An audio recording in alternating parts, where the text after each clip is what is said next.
po si Congressman Joey Uy. Tapos po yung pong si Sir Christian Uy, yung pong anak ni Congressman Christian Uy.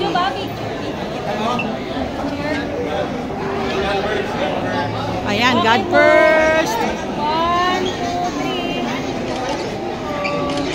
3. Ayan, so napakarami pong mga supporters ngayon ni Congressman Joey Uy. Tsaka po si Konsehal. Ayan, nakalimutan ko po yung pangalan ni Konsehal. Nakalimutan ko. Sorry naman po. Ay. Sir, ano nga po pangalan ni Konsehal? Ito po. Yun, si Kid Mandarasiga, nakalimutan ko. Ayun, opo, si Doc Mercado, yung nakakap po. District 6. Ayun, District 6 po. Opo. Thank you po. Good morning ko. Ayun, dentist na bayan. Early birds tayo. Nag-file tayo. Actually, 7:25. Nandun ako sa Comelec sa San Juan. Tayo unang-una nag-file. Na-interview rin tayo na ibang media. Yun nga, sabi ko, sabi nga nila, malapyesa dahil gusto talaga sumama ng mga leaders natin, yung mga constituent natin. Sabi nga nila, may ati-atian. Sabi ko, may isang volunteer ako may ati-atian. Pumunta, hindi naman natin pwedeng awatin dahil pangit naman yun. So, nagpo-volunteer sila, welcome naman sa atin. So, yung masaya-masaya sila. Nakasama nyo rin kami sa prayer. May awan Diyos na papala rin tayo. Sana may straight natin mula kay Yorme, Vice Chief, Congressman Joey, sa lahat ng aking mga kusyal. Ganon din sa mga ibang distrito. Kaya, muna, pagdasal natin sa Panginoon. May awan Panginoon, may straight natin. Yes, solid. Ano ba yung mga viewers natin baka alam na natakbo niyo po Congressman? Sa ating po mga viewers, lalo na sa kanan ng distrito ng Maynila, si Joey po ay tatakbo po bilang congressman sa kanan ng distrito ng Maynila. Sa pamumuno po ng amin Yorme Isko Moreno, aming Vice Mayor Chia Chesa, sa lahat ng aking mga konsyal.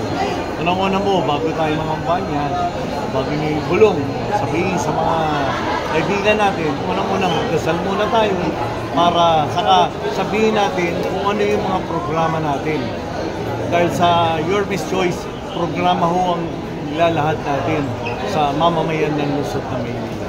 Ano po bang ina-expect ng ating mga kababayan? Unang-una po, ang gusto kong tutukan, gaya nung ako'y konsyal, ang tinutukan ko, edukasyon. Nung konsyal ako, daycare, meron tayong free circumcision, pati gamot. Ganun din po sa mga daycare center. Ngayon naman po, kung tayo po ipapalarin sa tulong po ng Panginoon, ang unang tututukan ko po yung scholarship ng mga estudyante. Dahil yun po hindi nabibigyan pansin. Kasi ang akin po, ang priority po, yung hindi botante. Diba ho yung approach ko sa politika. So yung mga hindi botante, so yun ang mga priority. Pangalawa naman yung mga senior citizen. So paano para rin may matutulungan, maaaring sa gamot. Dahil ako po hindi pa nagiging congressman, hindi po alam kung ano yung pondo para sa health. Una-una yung health. Dahil health is wealth, di ba? Kahit anong dami ng pera natin, kung hindi naman maganda kalusugan natin, wala rin isa-isa yung pera natin. Although kailangan natin. Pero yan ang gusto kong tutukan, yung kalusugan, lalo-lalo sa ating mga mami, daddy, ng mga senior citizen. At yung kagaya nung sa senior citizen, ordinansa, hindi po bumoto yung lingkod na si Joey Uy. Dahil ako, kilala niyo naman ako, lalo-lalo na aking mga kadistrito, kapag tama, kapag mali. At ang yung lingkod na si Joey Uy, minsan po, hindi po ako nasangkot sa anumang katiwalian. 21 years na po kami nagsiservisyo. Kasama ko, nakatatlong tiyamba po ang Joey Uy, nakatatlong tiyamba po ang Christian Joey Uy, ang aking panganay na anak. Ngayon po, nung nakaraan halala, nakatiyamba ulit tayo. May awa ang Panginoon, makakatiyamba ulit tayo. Sa tulong po ng ating mga kapamilya sa kainin ng distrito.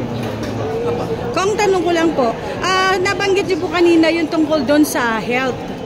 Diyan po ba sa health na sinasabi ninyo, kasama po ba dyan yung health, yung mental health? Kasi po, sa ngayon napakaraming tao nang may mga stress, yung mga may problema mentally. Hindi naman siya, kumbaga basta may mga problema siya sa kahirapan ng buhay. Kung gaya nga na sinabi ko, hindi ko pa alam kung magkano pondo sa health, pero maganda po yan. Tayo naman po, kaya sabi ko, pinisan po, hindi ako nangako.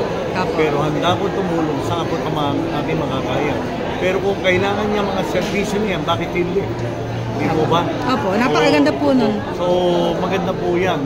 Yan yung mga mental health. Yan po, assignment ko yan. Salamat po. Kung kakayanin po, bakit hindi po? Wala namang problema. Kaya yun po, kasama niyo po sa dasal si Joey Uy. At may awang Panginoon na masusungkit po natin ang doon sa tulong ng ating mga kapamilya sa ikanim ng distrito na Maynila. At di lang po sa mga viewers nyo, maging sa buong Maynila po. Tulungan po natin si Ornesco, ang aming Vice Mayor si Atienza, dahil siya po ang titimo sa mga gustong ipatupad ng ating alkalde na si Ornesco. Siya po magkukumpas doon sa City Council. Dahil ako naman, kahit sa ako, naging chairman ako noong nakaraan, Civil Service Appointment and Reorganization.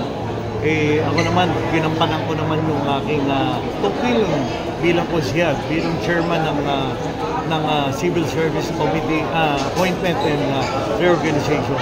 Lahat po ng batas na ginawa ko, pinag-aralan ko maigi, nagkaroon po tayo ng public hearing. Hindi po ako po, pagka gumawa ko ng batas, hindi ko po minumoro-moro. Kagaya nung unang pagpupo ko, unang pinasa ko yung retitling ng City Council. Dahil for 6 years, 10 City Council at saka 11 City Council, mali po yung batas na ginawa. Biro nyo, kada isang empleyado ng City Council, binabawasan po ng 500 sa loob ng isang buwan. 7,000 po yun a year. Sa loob po ng, assuming 10,000 po empleyado ng City Council of Manila, sa loob ng 6 na taon, that is 420 million na pupunta lang po sa Civil Service Commission. Naipasa ko po yan. Kaya ngayon, pati mga staff ko, hindi po binabawasan ng 500 kada isang buwan. Isa po yan. Saka yung mga pag-reorganize ako, nag-i-scrap ng build ng lahat ng departamento sa buong Maynila.